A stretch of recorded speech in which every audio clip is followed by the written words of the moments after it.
We've been in regular contact with the Lucari, and they've recently unveiled a new starship designed for space exploration. They're eager to head out into the unknown, and they've asked us to give them a hand. Starfleet has decided to send you to assist them in their first voyage beyond their home system. This is an exciting time for the Lucari. Watch over them and help them to see the value of space exploration, and let them make discoveries and follow their sense of wonder. Just don't let them get in over their heads.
My dear friend Kamarka, just think about how much I can help. I try not to think about you at all, Margaret. If not me, consider my wealth of useful contacts. For a small fee. I thought I'd seen the last of you. That is to say, we meet again. Oh, come now. I'm sure we can reach an agreement that is to everyone's liking. I'm prepared to offer you an exclusive, once-in-a-lifetime investment opportunity. Thank you. That insistent Ferengi has been trying to make new trade deals with us since he first visited our system. Oh, everything he tries to sell is either broken or worthless. Thank you. It's good to see you again, and under much better circumstances. You'll be happy to know that our star remains stable. We've not seen any Tholian ships since the incident, thankfully. The decision to explore was somewhat controversial, however. Many Lucari were resistant to the notion. We settled this moon long ago, after we were forced to leave our dying homeworld of Kentar. It was a difficult journey for us. Once we found our new home, no one was very excited about space travel. Still, the exploration initiative passed. Considering my experience, my people have chosen me to command the LSS Concordium. It was an honor I proudly accepted. Our ship is ready to go, and you are. While we have some catching up to do, we've engaged the best engineering minds of our world to modify this vessel. I'm quite proud. We've done a lot in a very short period of time. We've added some of your defensive technology to the ship, as well as some warp drive upgrades. The Concordium is now capable of sustaining a top speed of just over Warp 4. Our collaboration with your engineers has been quite inspirational. We've started work on a starship of our own design, one of many to follow the Concordium to the stars. Our ship is ready to go, and you are. For our maiden voyage, I've chosen a star that is close enough to be within reach, but still just outside the area of space that you've explored, and obviously one that we haven't visited yet. According to your star charts, it's a yellow-white star called 20 Draconis. This isn't over.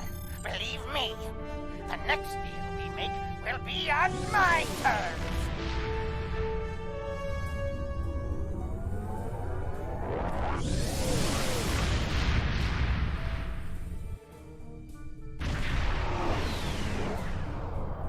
We've arrived on the outskirts of the system.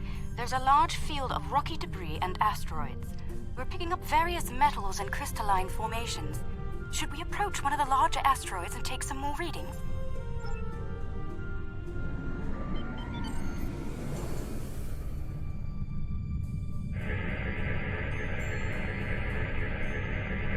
readings coming in now. Large quantities of silicate, hematite, hafnium, iridium. Crystalline structures appear to be the result of deposits created under a heavy impact. Perhaps this asteroid was part of a larger one that broke up in a collision. Heading deeper into the field may yield more clues. Sensors are picking up some movement on the far side of the asteroid. Not simple orbiting debris either. Cosmozoans! They're beautiful. Do you have any information about them? Intriguing. The Gekli communicate using radio waves and feed on dust particles and energy emissions. And, well, it seems an adjustment of our EM band is in order. I don't like the idea of the Concordium becoming a Gekli food source.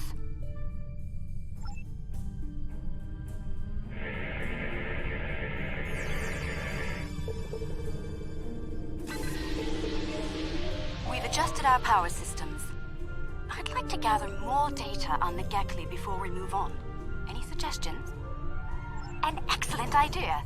We'll be able to track their movements and learn more about their migratory patterns and feeding habits. We'll need to get close in order to attach the tag safely.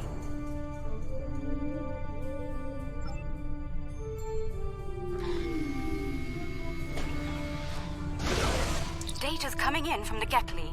I'd like to expand the number of tagged subjects to optimize data collection. Let's get close enough to slip in with a pod and join them in their swimming.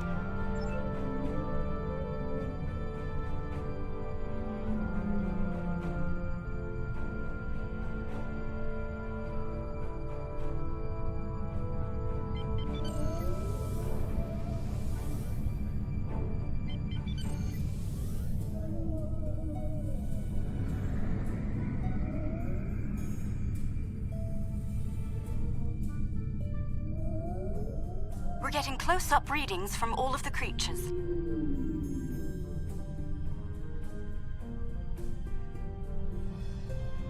They're treating us like one of their own. They're trying to talk to us with their radio waves. That was incredible. What a singular experience. We've spotted a larger group of them in an area not too far from here. This looks like a feeding ground for several Gekli pods. Let's go have a look.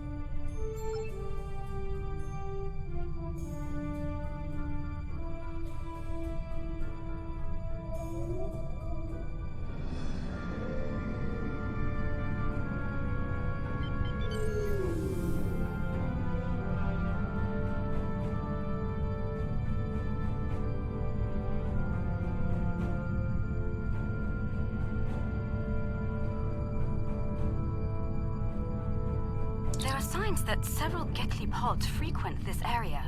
There's a lot of dust and particulate matter, but we can't see how the asteroids are getting broken down.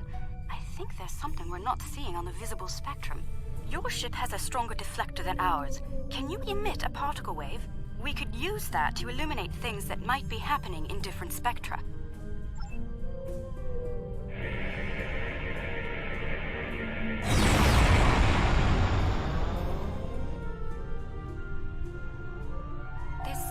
Of subspace shearing here.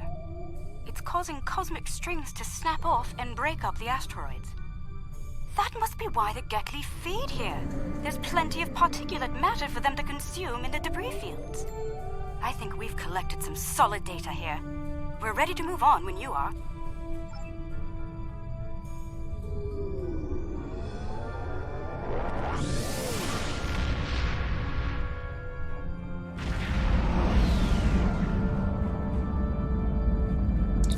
Are reading a swarm of comets passing by this stellar body.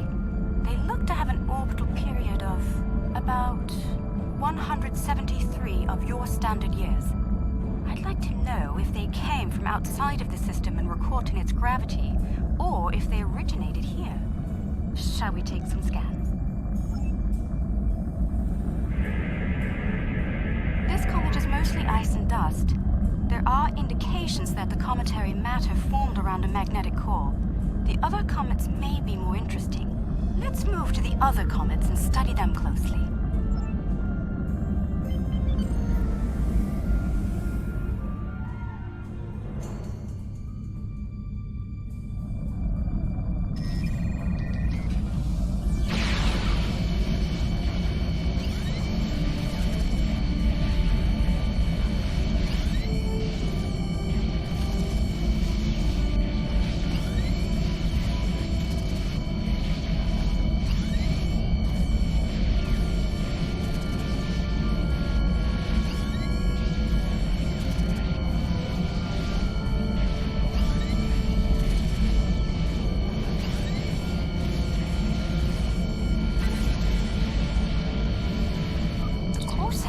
signs of magnetic radioactive matter.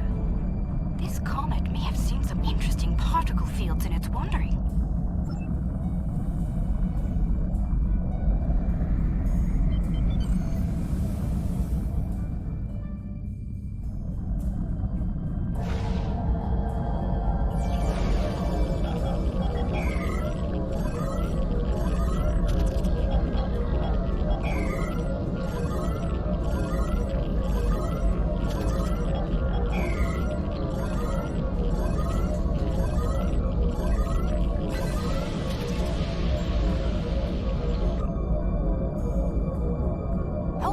Let us get some detailed readings about its emissions. Based on the structure of its silicate crystals, it's been in a pattern. It picks up energy from its trip near the star, then loses that energy as it loops past the planets. It's like ice melting and refreezing, but it seems to lose a large quantity of energy all at once near here. I'm not sure why. The radioactivity should be steady. These comets seem to have a long orbit that coincides with the orbit of a Class A planet nearby. I'd like to launch a probe and see if the cometary movements have had any impact on the planet.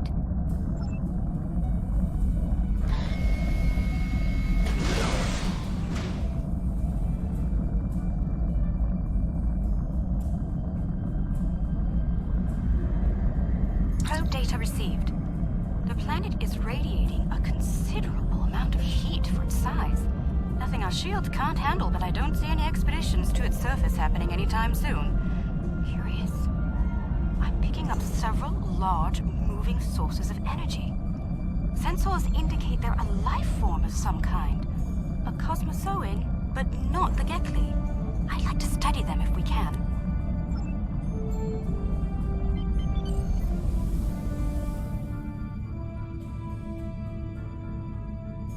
The planet is geothermal in nature. Its surface is partially molten.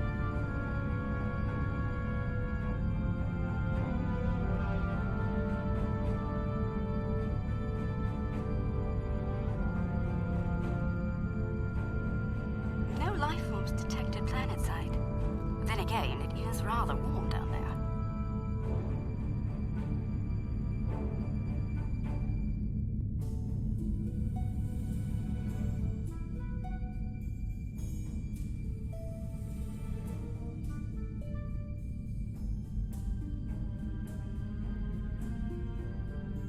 There they are.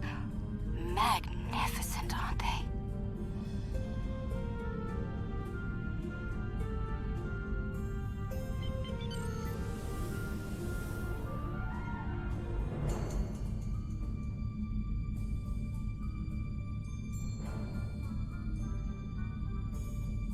The creatures are luminescent ovoids?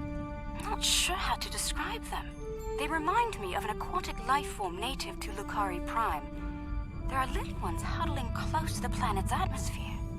They must use the heat and the planet's electrical discharges to survive. Interesting. These life forms were encountered by the USS Enterprise D on Deneb 4, someplace called Farpoint Station. They haven't been seen anywhere else since. You shouldn't harm them or their young. Let's transmit a greeting, then be on our way.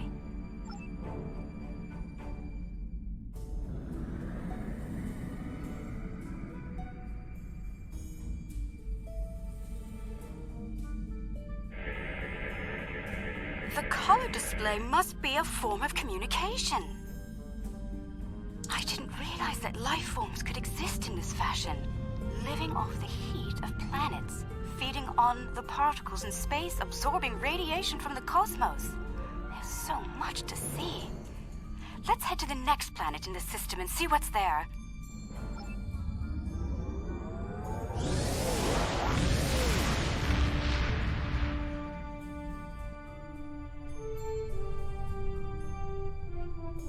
Are you seeing this? My sensors indicate this planet is completely devoid of any organic material. And yet, it has a breathable atmosphere and lies well within the system's habitable zone. Most curious. I'm picking up residual levels of radiation. Oh my. I believe I know what happened to this world. Some kind of proto-matter wave happened here. Not if you know how to resolve the chaotic turbulence with a tarfine reduction. This was a recent event. Some kind of proto-matter incident happened, and it wiped out all life on the planet. I think we should send an away team down to learn more.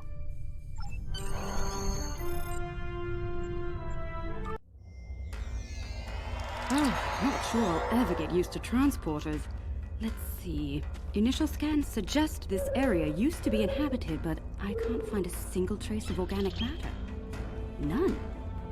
I see some carvings on those canyon walls. Let's take a look.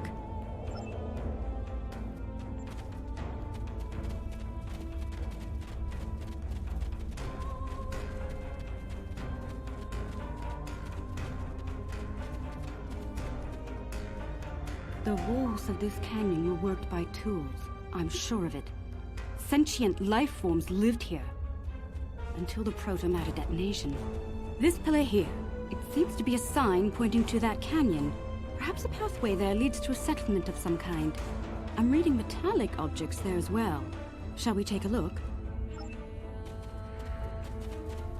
Look, there's some kind of large structure further down the canyon. Look at the size of that plaza. These people must have had quite a developed culture. Let's take some readings up there. Square or ceremonial center of some kind. I see some murals on the far side of the square over there by that arch. I'd like to examine them. They might tell us more about this place.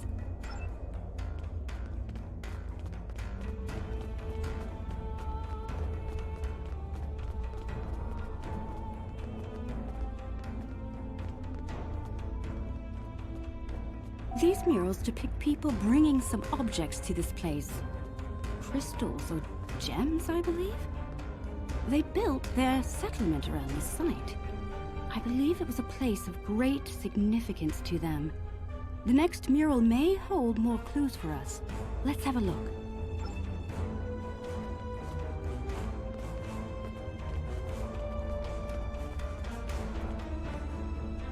This mural depicts the construction of this large structure.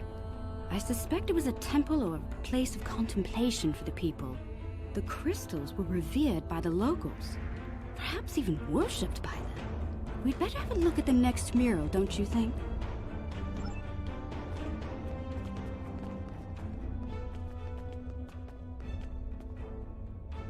The crystals depicted in this mural appear to be growing for some reason. I wonder if this is a symbolic or literal representation of events. Perhaps the structure needed to be modified to hold the volume of crystals they collected over the years. Quite the enigma we found here. I suspect there's more to be found inside. Getting there will be a challenge, however. According to my scans, these pillars are connected to some kind of massive mechanical structure. Probably the peak of technology for these people. I believe it's some kind of opening mechanism for the structure's door. We could probably force it open, but that could damage the structure, and too much force could even collapse it entirely. I suggest we create a holographic forensic reconstruction. Yes, it would be based on analysis of things like footprints, wear patterns, and local construction. We can learn what people did here, how they went about their lives, and how they made the device work. We'd be watching a replay of history, roughly speaking. Let's start by gathering information from relics and leftover traces of the people who once lived here.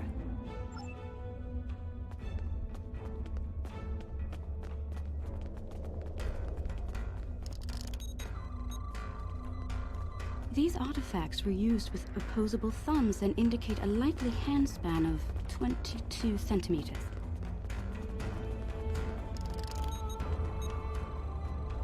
Based on these footprints, these people had a stride that places them at about 1.6 meters on average. The wear patterns here show us that people leaned against here frequently. This was a meeting and gathering area. Strange. These relics should be covered with dust and sand, worn away by time and wind. But they're all uncovered. No organic matter left, and everything left behind in its place. frozen in time, like... Yes, the evidence seems clear. The proto-matter detonation happened only weeks, perhaps even days ago. We're going to need to make an accurate simulation to continue our studies here. I suggest using modified pattern enhancers to do this.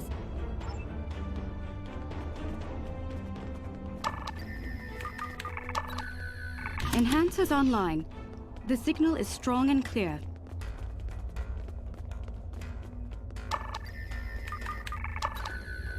Two down, two to go.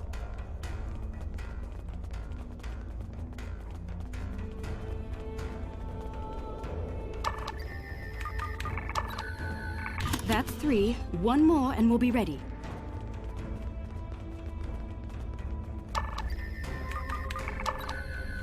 That's the last one. All enhancers online and standing by.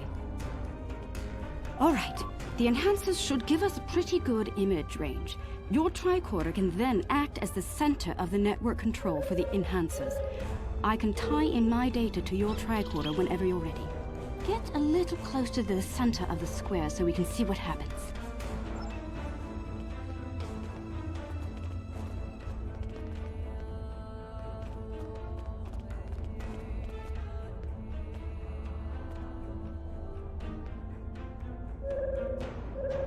Note that the alien is using the pillars in a specific order.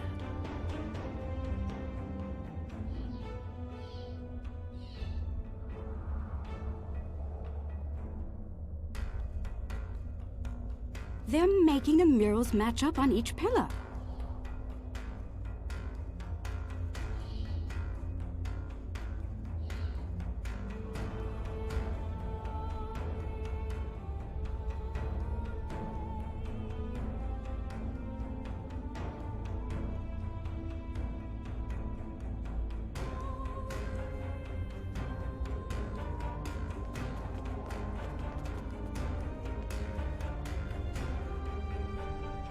Looks like some kind of functionary, priest or bureaucrat, I think, would unlock the door by turning the murals on the pillars. The top mural on each pillar seems to be locked in place for reference. We should follow the order they used on the pillar murals. If we can turn them correctly, I believe we'll unlock the door.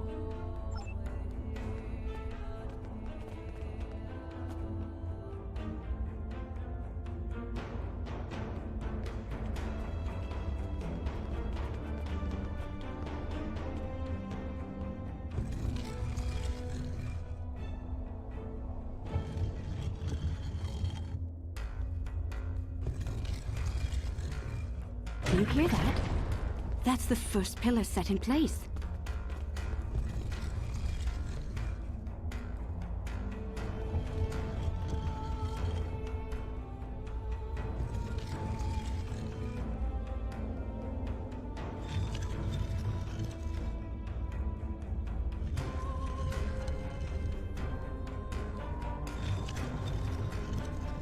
That's two pillars set into place.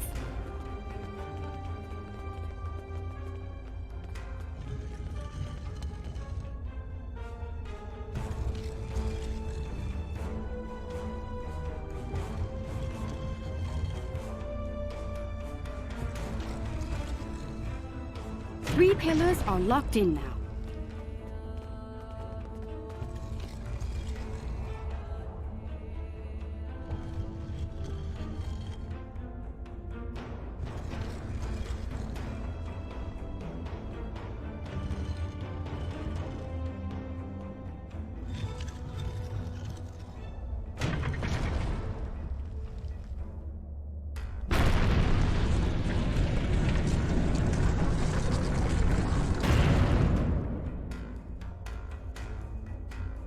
That's it! It's working! Well done!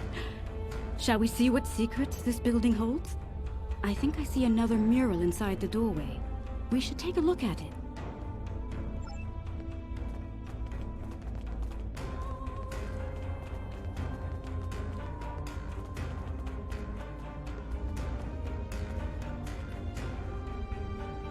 Isn't that the symbol of your Starfleet? How did it get here? How could it be in a temple of people who don't even have electricity, much less space travel? This is getting stranger by the minute. We should search the temple for more murals.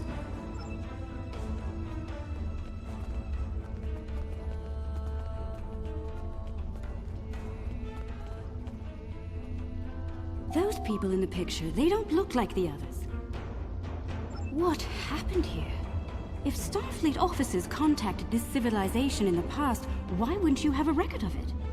We should head deeper into the temple and continue our search.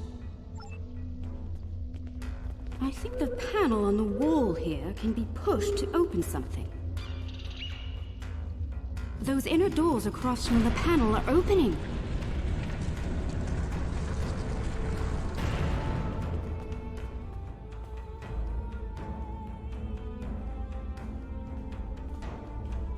What is all of this?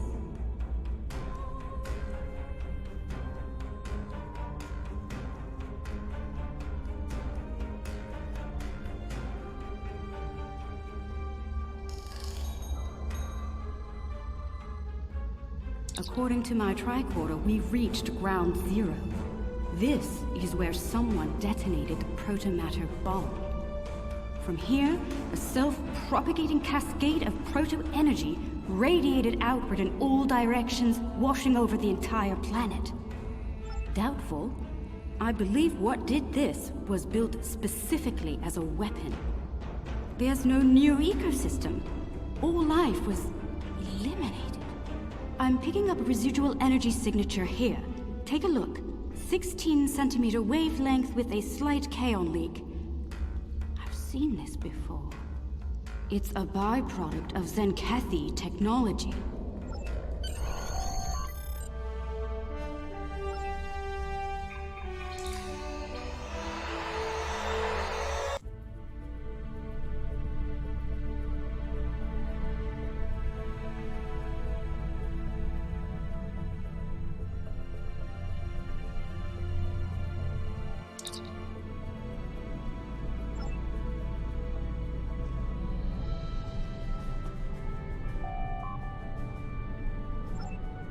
You're trespassing. I'm claiming this station as salvage, along with everything in it. A little piece of history like this will be quite the vacation site. Experience life on the final frontier at Modron's K-13. But I digress. Unless you're here to discuss leasing opportunities, I suggest you beam off my station. Careful. This old beauty needs some serious repairs. It'd be a shame if something happens to you, or the active stasis pod finds out on board. Fair warning, my Gnostic gods aren't very fond of intruders. I'd be happy to sell the pods to you. Consider their living contents of promotional technology.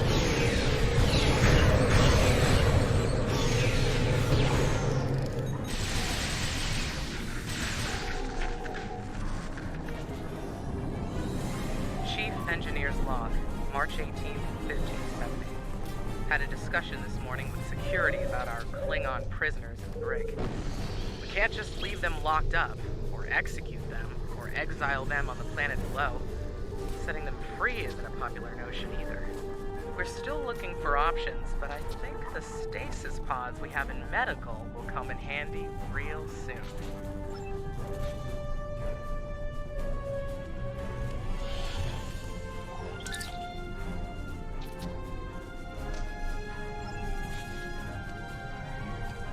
Chief Engineer's Log, Supplemental.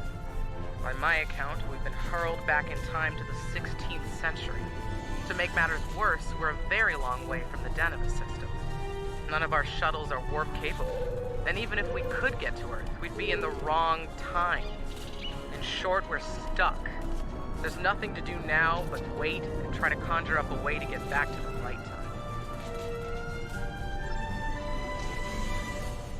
The fines for trespassing are quite severe, and I plan on collecting them.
Chief Engineer's Log, April 17th, 1570.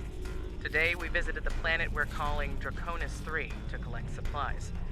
The good news, there's a humanoid civilization down there.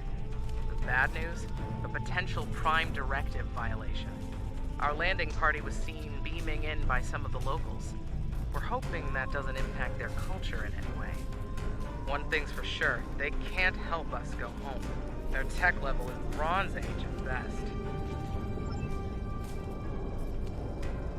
Trying my patience is going to cost you dearly. Chief Engineer's Log, August 6th, 1570. The Warp Booster Sled project is officially a bust.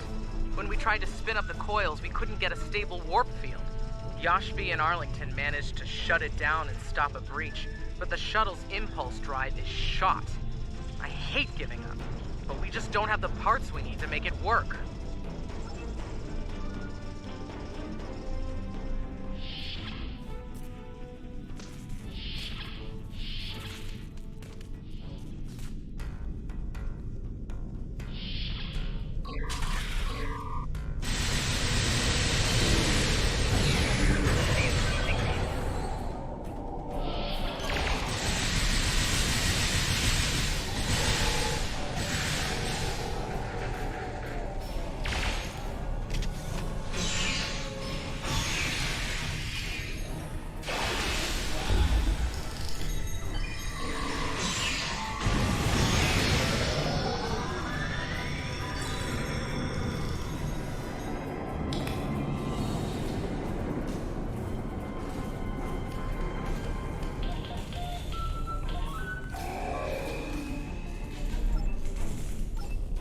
Engineer's Log, July 26th, 1571.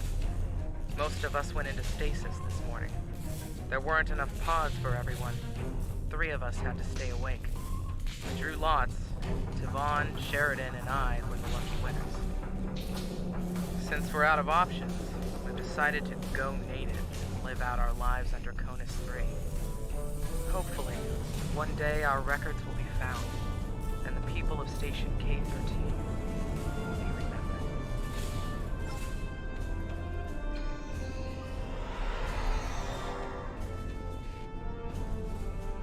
Rule of Acquisition 431. When the shooting starts, let the mercenaries handle it. Handle this, Captain!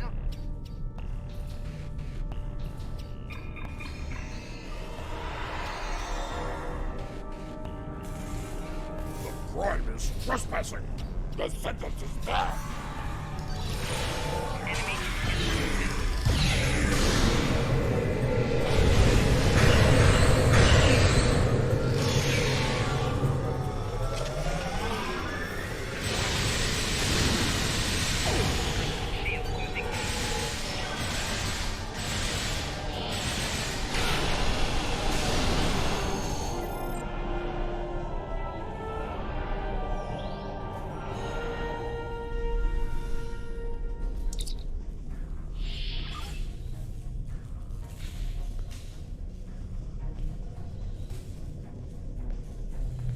Chief Engineer's Log, July 9th, 1571. It's decided. Most of us are going into cryosleep. Those who stay awake, well, there's the rub.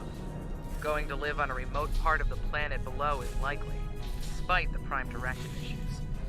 Staying here isn't viable.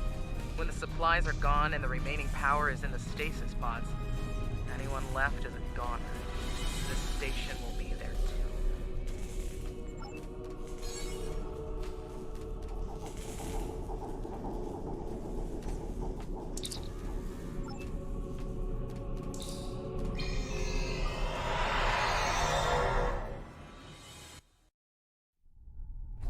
I see you took out the Nausigans on my station.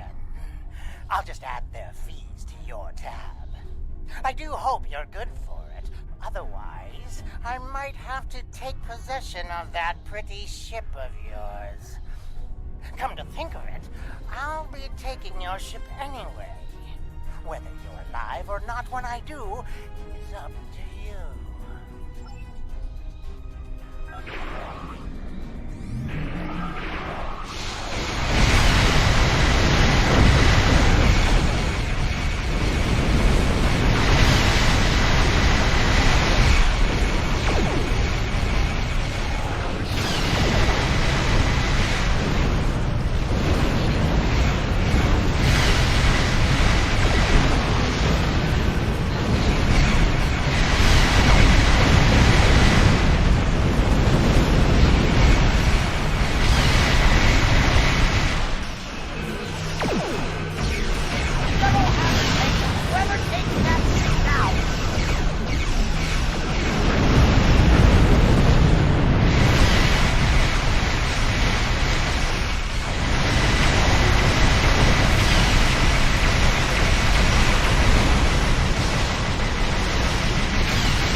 get what he wants.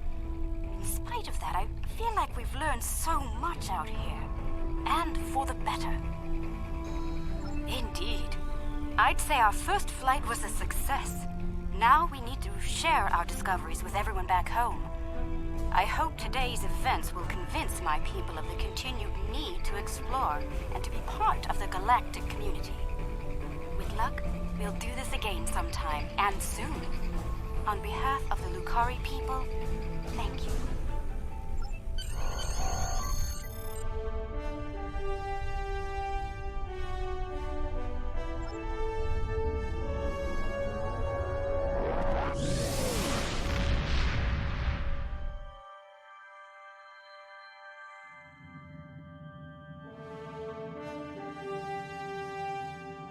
I'm happy to hear the Lucari handled their first experience with space exploration well. There's talk of their desire to join the Federation, and from what I'm seeing, they'd be fine members. The mystery of Station K-13 has been solved, although the past violation of the Prime Directive by some of its personnel is a concern. Hopefully the crew preserved in stasis pods will be able to shed a little more light on that situation. Finally, this news of a Zenkethi protomatter weapon is disturbing. I'll be looking into it from all angles, diplomatic and military in particular. We've fought a war with them before, and I'd prefer avoiding another now.